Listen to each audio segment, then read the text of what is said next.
This edition of Mac Voices is brought to you by SaneBox, the best way to take control of your out-of-control email. For a free trial and a $10 credit, visit sanebox.com/MacVoices.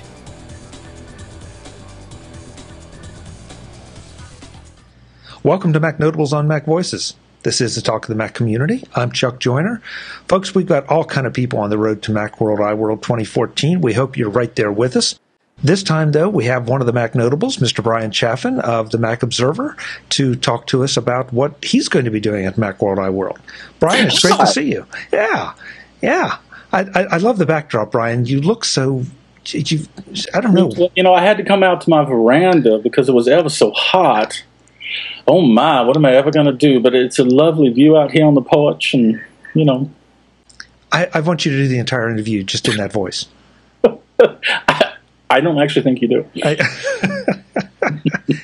Well, we were saying pre-show that, you know, I think a white suit and a little fried chicken, and you could be the Kentucky Colonel.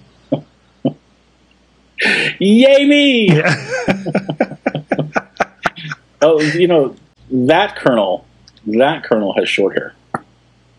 Well, that's true. My colonel, unfortunately, rode a horse during the Civil War as an officer in the Confederate cavalry. Unfortunately, I was on the wrong side of history, apparently. Well, but you were on the right side of the horse. Theoretically. This is going to be a fun show, folks. It always is. It always is. Bryan, your session at Macworld, or sessions at Macworld iWorld, are going to be focused on Bitcoin. And this is really interesting, and you talk about a hot topic. Wow.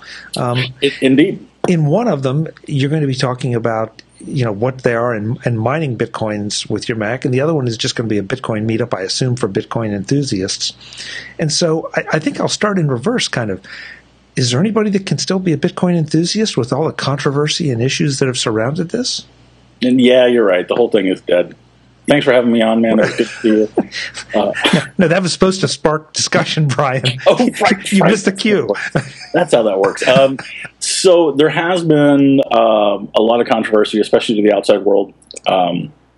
Gox, which was the biggest Bitcoin exchange, or used to be the biggest Bitcoin exchange, was certainly still the most high profile of the Bitcoin exchanges. They went under in the shadow of either a hack, a technical problem within the Bitcoin protocol that allowed a bunch of Bitcoins to disappear, or possibly even an internal malfeasance. We don't really know. They're not being very transparent about what's going on. There's a lot of theories that are out there. And I think it was 750,000 Bitcoins are essentially gone at this point. They still exist. They're still somewhere. But in theory, they're not on Mt. Gox's servers, and that means that there was about, I don't know, close to $500 million in user value wiped away. And that sounds like a really big deal, and it is a really big deal, especially to the victims of Mt. Gox. I don't want to minimize their problems, but the reality is that by the time it actually happened, by the time Mt. Gox declared bankruptcy and shuttered their doors, it had already been priced into the market. So the Bitcoin market as a whole has pretty much absorbed what's going on with Mt. Gox. And, you know, there's always a possibility that those coins are going to be able to be found again. One of the things that's important to remember about Bitcoins is while the transactions are pseudonymous, they're not actually anonymous, but they're pseudonymous. Every Bitcoin transaction is out there open to anyone to look at.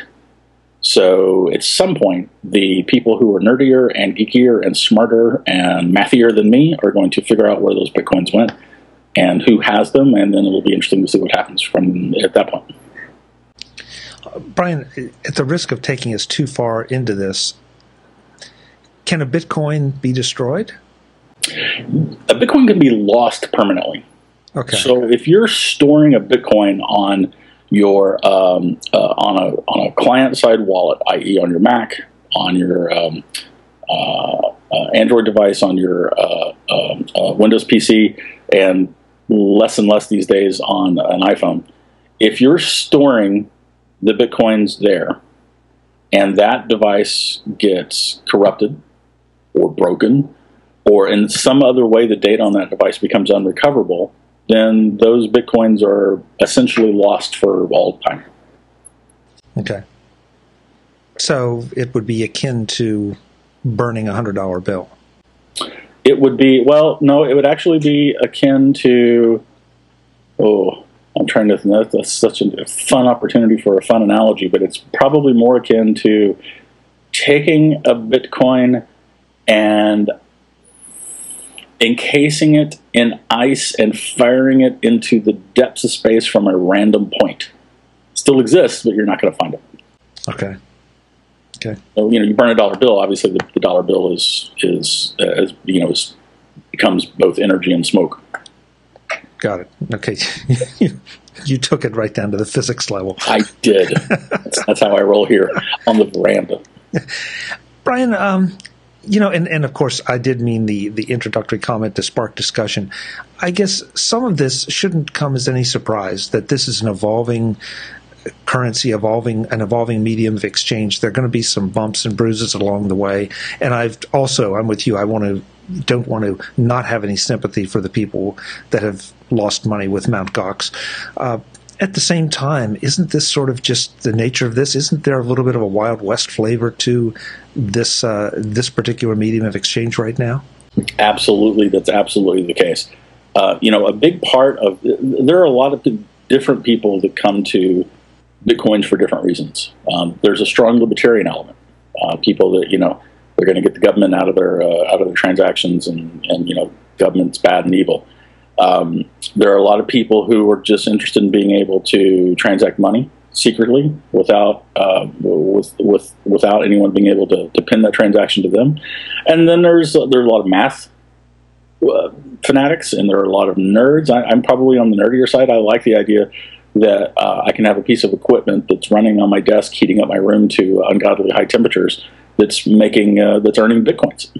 And that I can turn around and take those Bitcoins and buy a bigger piece of equipment and make some more Bitcoins. That's what appeals to me. I'm a lot less interested in the libertarian side of things. But different people come to this for very different reasons. But the reality is that part of what makes Bitcoin is that you're taking the power and control away from banks. But when you take the power and control away from banks, it turns out you're assuming a lot of risks that the banks assume in our normal financial world, and sometimes those risks bite you. So yeah, Wild West is really a good analogy. Bitcoins are mostly unregulated. There is a little regulation coming here and there. Some of the Bitcoin exchanges that are still around, that are responsible and strong, though they're registered in the United States as there's a technical term for it. I think it's finance money exchange, maybe. I don't know. They're registered in the U.S., but it's not currency exchange. No, it's a different. Okay. It's a different phrase, and I apologize for not being able to remember it. But but even that, there's still it's shadowy. There's a lot of vagary. Some governments say you can't. Some governments around the world say that Bitcoins are not money, but we're going to tax them as money, which is fantastic. So other governments have said no Bitcoin transactions at all. It's completely illegal. Some have said, well, it's not a currency and it's not expressly illegal, but the banks can't do anything. That's China. And in the U.S., you've got some senators saying that Bitcoin has value, and others saying that it's because it can be used for criminal activity, it needs to be somehow banned. But there are still no regulations actually covering it. Some states are looking at regulations for Bitcoins, and most states are not. There's a lot of gray areas in this world of Bitcoins, and again, with that gray area, with that power and control, comes a lot more risk than normal folks have to deal with in the traditional banking system. Just to be clear, when you said that this is kind of a shadowy thing, I believe was the phrase that you used, that doesn't mean that it's shadowy as in illegal. No, it's funny. I said shadowy, and as soon as I said it, I regretted that word. Shadowy in that things are unclear. It's more of a hazy world. Okay. Yeah. Shadow. I mean, yeah. There are criminal elements that are involved in the Bitcoin world, and there are criminal elements that are involved in the fiat currency world. I mean, money is counterfeited. Can't really counterfeit a Bitcoin, by the way, but money is counterfeited. There are trillions of dollars of counterfeited dollars out there. Cash transactions can't be traced and are used by all sorts of drug cartels and terrorist organizations to funnel money around. I mean, you've got you've got similar levels of opportunity for criminal mischief with Bitcoins as you do with the fiat cash world. But you also have some additional risks because of some of the things you just talked about and the apparent disagreement by a lot of powerful entities on exactly what it is, where it fits in with the global exchange systems, and I guess in some cases, and again, as you referenced, just how legal those transactions are in certain jurisdictions. Correct. You do. There is a risk that goes with it. If people who are risk averse should not be involved with Bitcoins, period. Okay, so that's just a sort of an update on the Bitcoin thing. Well, you know what? I did want to bring up one other thing. Mt. Gox is what we're seeing, and the last time you were here, you gave us a lot of education on Bitcoin. Mt. Gox is the largest exchange. It's in the news because it's gone down. It's disappeared. The Bitcoins appear to have gone with it. But that doesn't mean that there aren't other exchanges out there, and there still isn't a lot of opportunity and risk in Bitcoins. Is that correct? There are a number of exchanges, and some of those exchanges are going to be just as shady. Actually, we don't know what happened with Mt. Gox. Mt. Gox was probably the people behind Mt. Gox. It appears, I'm trying to choose my words carefully because I've never met these folks. I don't know anything about them personally, but it seems like they had the best of intentions and were in over their heads. It's kind of hard to know. It's what happens when you don't have regulation over an industry like this. So there are plenty of other exchanges out there. Many of them are sketchy, and it's kind of hard to know without doing a lot of your own research into how people feel about these exchanges. And looking for people who've used them and actually talked about them. I mean, really, anyone who's getting into Bitcoins needs to do their own research. You can't just rely on what I tell you, for instance. But the two biggest exchanges today are probably Bitstamp and BTC-E, as in Bitcoin Exchange. They're probably the two biggest, but there are scores and scores and scores of Bitcoin exchanges out there. Okay, so now that we've got that clear, what is your session going to cover? Well, so I'm going to talk about how you can both manage Bitcoins and mine Bitcoins on your Mac. On the managing side, I'm going to talk about how to store Bitcoins on your Mac, or how to store Bitcoins on the server that you then access with your Mac, and including the risks that go with doing that, and the risks that go along with keeping Bitcoins on your own wallet. I'm going to explain how to actually send and receive Bitcoins, and how the addressing system works. All the technical aspects of holding and being able to send and receive Bitcoins, and doing it from your Mac. There's a variety of both client-side software and server-side stuff that you can do through a web browser.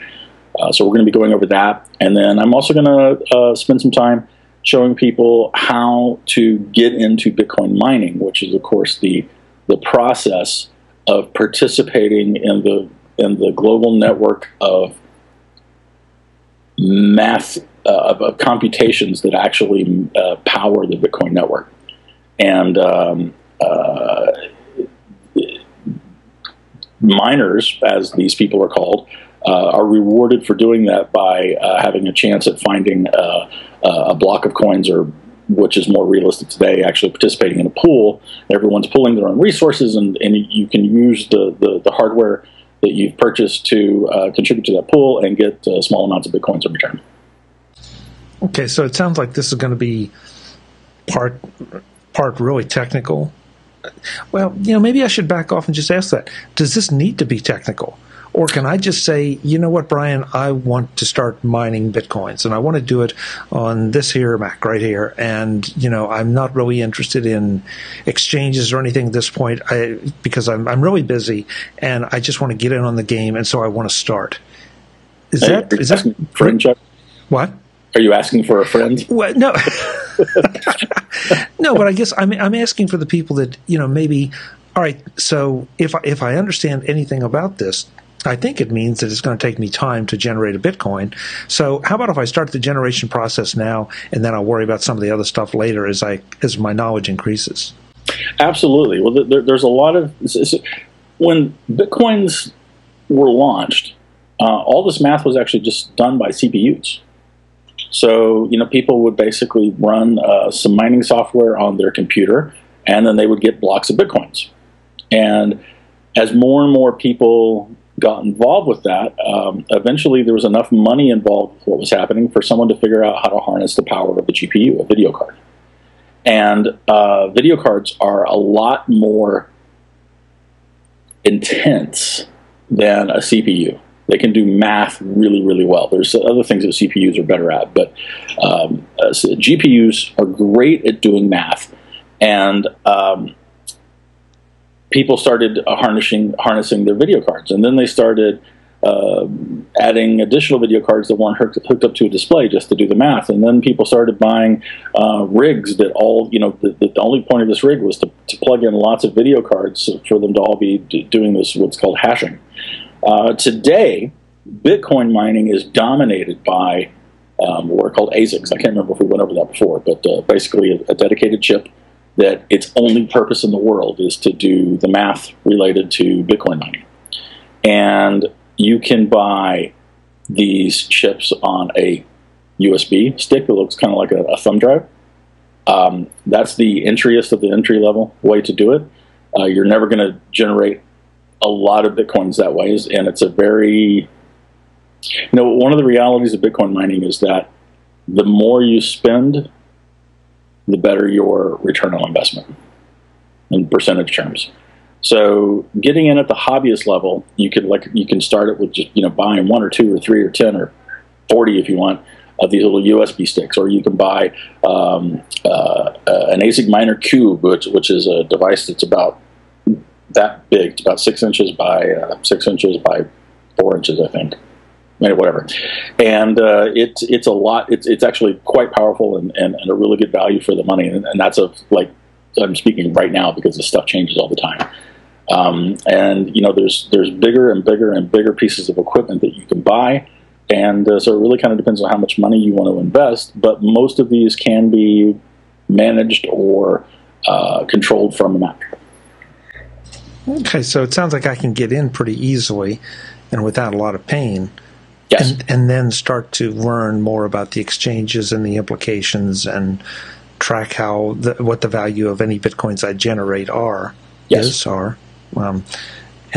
just that's kind of what I was interested in. Is that the way you'll be approaching this? Is trying to get people up to speed on how to get into this? Yeah, I'm going to talk a little bit about just dipping your feet at the hobbyist level. You buy a couple of these USB cards. There will be people who are going to be, I'm sure there are going to be people that are there that have heard that you can do this with your computers. And the reality is you're going to spend far more on electricity than you'll ever get back in Bitcoins, because the scope of the computational network has just long ago left the ability of GPUs and CPUs to do get any kind of actual return on what they're mining. But it's not, it's interesting when you can spend $30 and get something that's about 20 times more powerful than a $300 video card. It's obvious that if you want to get in at the hobbyist level, go ahead and spend the $30 or $40 and get that little USB stick. That's just a no-brainer. And because they use just a tiny. They're powered by a USB port. They're using 4 or 5 watts at a time at the most. So it is really easy to start. You're just not going to get a lot of Bitcoins that way. It's just not going to happen. If people the people that want to invest a little bit of money, there are ways to do it, but a lot of this stuff is still in the realm of nerds. So that's one of the things I'm going to be explaining. I've got 2 devices right now. I've got 2 of those ASIC miner cubes that I was talking about, and they have to run with what's called a proxy server. It's called Slush's proxy, and you have to install this proxy either on your Mac, on a Raspberry Pi, on a PC. And then the cube actually gets its instructions and its work from that proxy server. And the proxy server is talking to the pool that I'm in, and that's a lot more on the technical side. I mean, that's actually no small feat. If you were to spend a little bit more money, you could get a device that I really like right now. It's called the Antminer S1, and it's about the size of a shoebox, and it's 2 motherboards with banks of fins on either side of it, and 2 plates on the end of it to hold it together. So no case, right? It's just open to the air. And that actually has its own mining software built into it. So you plug it in, you plug in your Ethernet cord so that it can be on your network, and then you actually communicate with it on your browser. You just pull up the browser page. You give it your mining information, and it goes to town all day long. And you don't really need your Mac to run it. You just need your Mac to be able to check in on it. Check the temperatures if that's what you want to do, that sort of thing. So there are lots of different ways to get started in this stuff that don't require the $4,000 and $5,000, $6,000, $10,000 investment. This edition of Mac Voices is brought to you by SaneBox, the solution to your email nightmare. I'm pleased to welcome SaneBox as a sponsor of Mac Voices. One of the big reasons I'm pleased is that I love to tell you about services that solve problems. The kind of services that you slap your head and say, why didn't someone come up with this before? SaneBox is one of those services. We'll be talking about some specifics as we go, but the first thing you need to know about SaneBox is that it gets your email under control fast. And that's important, because email is a critical part of everyone's communication sphere. The first characteristic of SaneBox that you should get familiar with is the way it takes unimportant email out of your inbox, puts it in a separate folder, and then summarizes it in a digest. That means you can go through huge amounts of email to be sure there really isn't anything important in there. If you do find something important, it's a simple matter of training SaneBox that it is important and it won't be ignored again. And that's the thing. SaneBox is smart to start and gets smarter as you use it. And I like smart. But sometimes smart can involve privacy or security issues, because services or software scans the contents of your emails. At this point in time, I'm not sure I want anything or anyone scanning the contents of my emails. SaneBox doesn't. It performs all its magic by working with the headers, not the content. And that's another key SaneBox difference. There's lots more, but for now, why don't you give it a try? Go to sanebox.com/MacVoices and get a 14-day free trial and $10 credit. But that only works if you go to sanebox.com/MacVoices. SaneBox, the solution to your email nightmare. Thanks to SaneBox for sponsoring this edition of Mac Voices.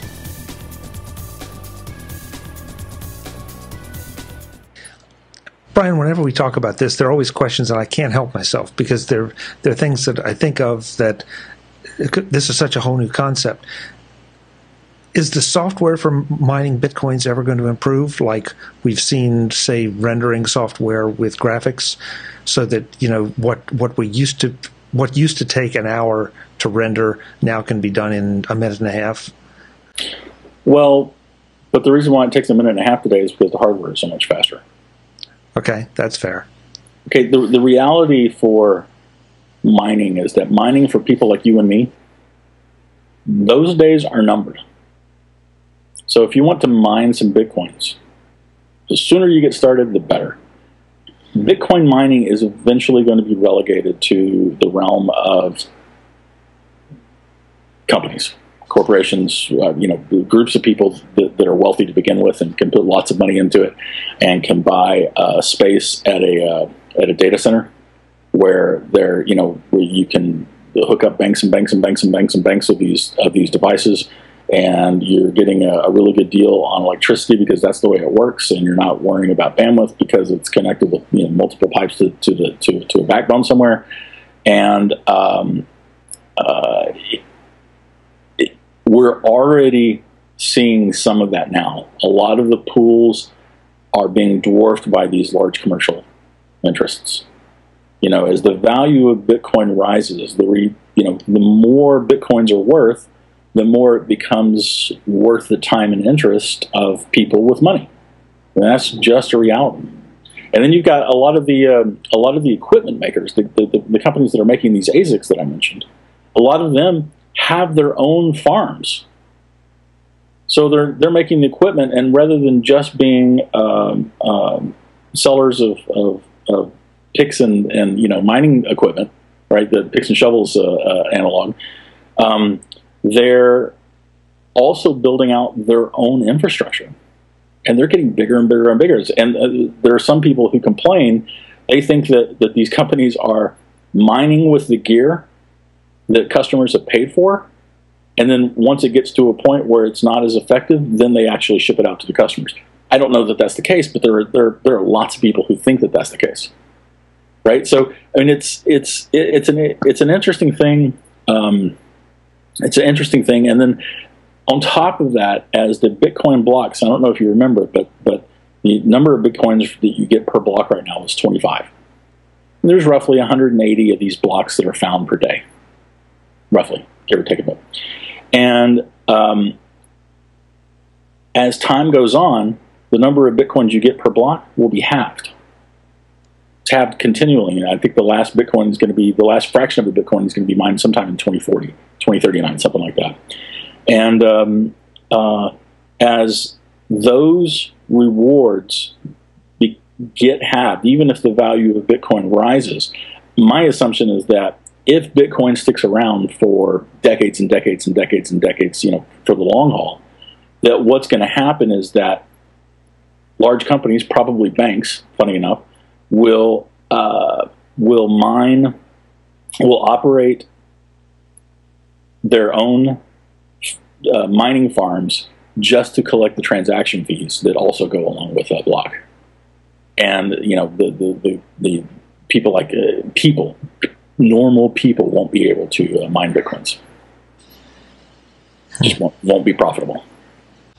So it sounds like if you're going to get into this, they need to rush right over to your session, learn what they need to know, and then go forth and mine. It's true. If you want to mine Bitcoins, the sooner you do it better. The sooner you do it, the better. But there is a slight wrinkle. I don't know that I'm going to have time to get into this in my session. But there is another kind of mining called script mining, SCRYPT. And there are hundreds of what are called altcoins, most of which are completely valueless and pointless. Some of them have a little bit of value, though. And these altcoins, Litecoin being the biggest one, LITE coin, script was designed to be resistant to ASICs. So it was designed to allow video cards to be the only way to mine them for a long time to come. Now the reality is that we already have some script capable ASICs appearing on the market in the last couple of months. So I don't really know how long that's going to last, but there are ways for you to put a video card to use mining these altcoins that you can then trade for Bitcoins. So it's like I said, I don't know how. I'm not yet sure if I'm going to be able to fit that into my session, but that is something that can be done.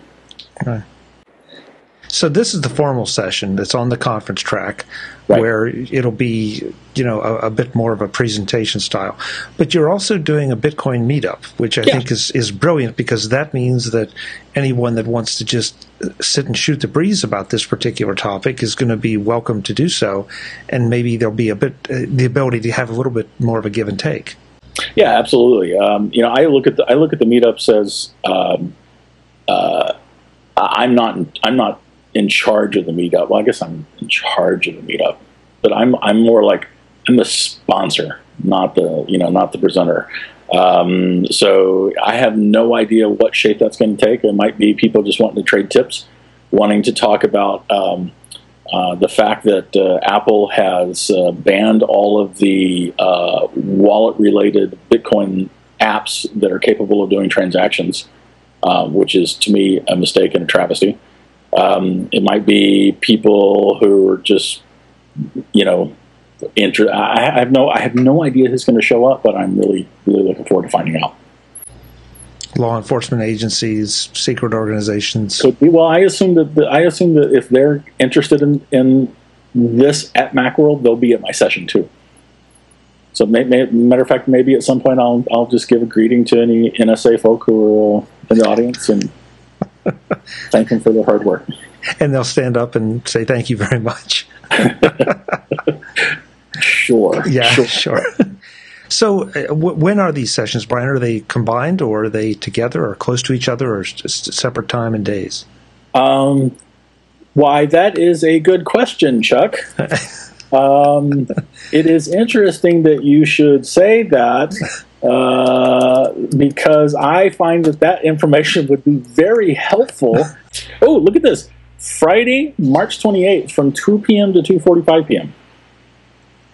So that's my main Bitcoin session. Okay.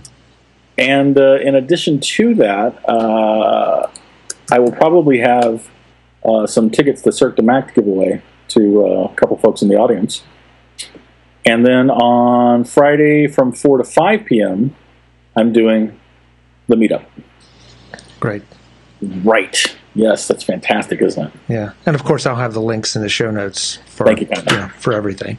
So, Bryan, it's a fascinating topic. It's one that I think a lot of us felt like it was in the realm of the nerds and the geeks, and a lot of us didn't really understand the scope of it until all the news about Mt. Gox hits, and then you start hearing about millions of dollars in value lost, and you start to realize this is a real thing. It's an important thing.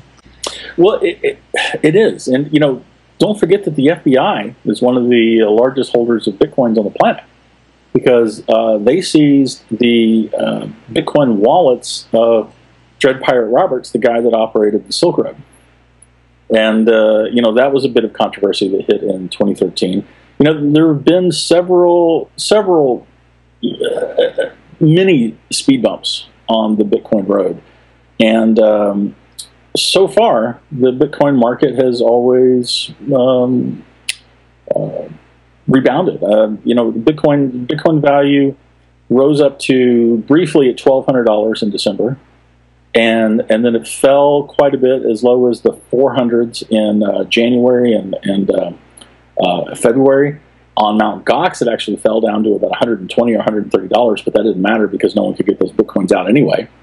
But even while they were at that level on Mt. Gox, they were still in the 500s at the other exchanges, and right now they're in the mid 600s. So, certainly well off our high.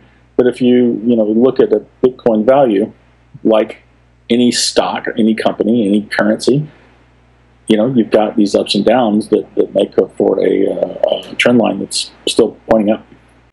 Yeah, and there's so many analogies, and again, we have to have you come back and talk about this in more detail as we go along. But I'm starting to think of it almost like a stock, that it's worth so much today, it's worth more tomorrow, it's worth less the next day. It's going to have crashes and booms and busts and everything else along the way. It's true, and there are a lot of people who have Bitcoins solely for the sake of saving them. The reality, though, is that what gives Bitcoin actual long-term value is people spending it. Everybody's holding on to it. It has no value as a currency. Okay. But but you're not saying that a given Bitcoin increases in value by its velocity. No, I'm saying that Bitcoin as a whole has greater, actually it's not intrinsic value, but it has greater financial value the more it has utility value as an actual currency. So I think it was Overstock started accepting Bitcoins in the early part of this year. In the first month, they did $1 million worth of Bitcoin transactions. That's pretty cool, right? Yeah. There are sites like Gift, GYFT, where you can buy gift cards to all sorts of retailers in exchange for Bitcoins, which is one of the chief ways that a lot of Bitcoin miners have actually turned their Bitcoins into a liquid form of money, especially in the States. Because it is hard to get fiat dollars, i.e., it's hard to get fiat money, i.e., dollars, on and off some of the exchanges. That's not necessarily a trivial matter. A lot of banks don't like it. They don't want the competition. They may actually be legitimately concerned about regulatory issues. So it's but the point is that people using Bitcoins to trade value for some other form of value is what gives Bitcoins the most long-term usefulness. Makes sense. Makes sense. I want to come to this session. I want to hear more about this. I think it's fascinating, not from a get-rich-quick standpoint, but just from an evolution of medium of exchange standpoint. If not Bitcoin, I mean, this may be the first one, but there may be others that come along behind it that solve some of the problems and improve on the model. Well, and that's one of the things. I talked earlier about the fact that some of the interest in Bitcoin is about taking power and control back from the banks. The banks make a lot of money transferring our money from us to someone else. They make a lot of money. That's where they make their money. And Bitcoins, you don't need a bank to do that. And that is, it's really, really interesting. And if I send you Bitcoins, you get them instantly. Now, technically, they're not confirmed, and they're not. That transaction isn't finalized until it's been confirmed, I think, 100 times by the Bitcoin network, and that does take time. But most people are pretty comfortable once they get anywhere from 2 to 20 confirmations, which doesn't take all that long. Certainly, a lot faster than most wire transfers. And there's a lot of value in that. The Bitcoin network is more efficient than a bank at this point, and that's interesting. Maybe because it wants to be. Yeah, well, yeah. The banks have the Bitcoin is one of the things that could actually end up making banks more efficient and faster. Even PayPal is great when you're keeping your money in PayPal. You get the money instantly, and it's credited to your PayPal account. Yay! And if you're doing eBay, they won't, they demand a certain amount of time before they actually, you see your money, but you can't actually use it. But if you actually want to pull your money out of PayPal and get it to a bank, that takes days. Days! And if I'm sending it from my wallet to your wallet, you've got it. I'd rather you send, by the way, from your wallet to my wallet, just for keeping things clear. If we're going to talk about Bitcoin transactions, I'd rather have you send them to me, but that's just nitpicking. I think I get it. I want to point out one thing that's got to be obvious, but it needs to be said. Folks, this is a session that's going to be run by someone that is very much an enthusiast. Just by listening to Bryan, he's really into it. He's done a lot of research. So you're not going to go, show up and have some guy say, you take this little thumb drive and you stick it in your computer and you get Bitcoins. It's going to go a lot deeper than that. And I think it's fascinating. And I know it's just one more great topic in Macworld that's not right on Mac and not right on iPhone, but it's something that people need to know about. Well, thanks to, just to pat you on the back, thanks to your fantastic Road to Macworld series, there are some amazing sessions that are going to be at this Macworld. I think Paul Kent and the rest of the team at IDG have done a fantastic job of making the show really interesting. Yeah, and making it more relevant in more ways than probably it's ever been before. Yep. Bryan, we'll see you in just a very short time in San Francisco. I can't wait. Fantastic. Me either, man. It's going to be good to see you again. And thanks for having me on the show. It's always a pleasure. It's always a pleasure. Talk to you soon. All right. Bye-bye. I love the accent. I love the accent. Thank you. Folks, I'm Chuck Joyner. This is Mac Voices, Mac Notables on Mac Voices. We're on the road to Macworld, iWorld 2014. We want you there too, Bitcoins or not. So show up, go to Bryan's session, maybe get a Cirque du Mac ticket, maybe learn how to mine Bitcoins. Until the next time, I'm Chuck Joyner. Thanks for watching. Visit MacVoices.com for links, show notes, to subscribe, to connect with Chuck on Twitter, app.net, Google+, Facebook, and LinkedIn. Subscribe to our weekly newsletter, the Mac Voices Dispatch, to stay up to date with all the latest Mac Voices news from our front page or at macvoices.com/newsletter. Advertising and sponsorships handled by Backbeat Media at backbeatmedia.com.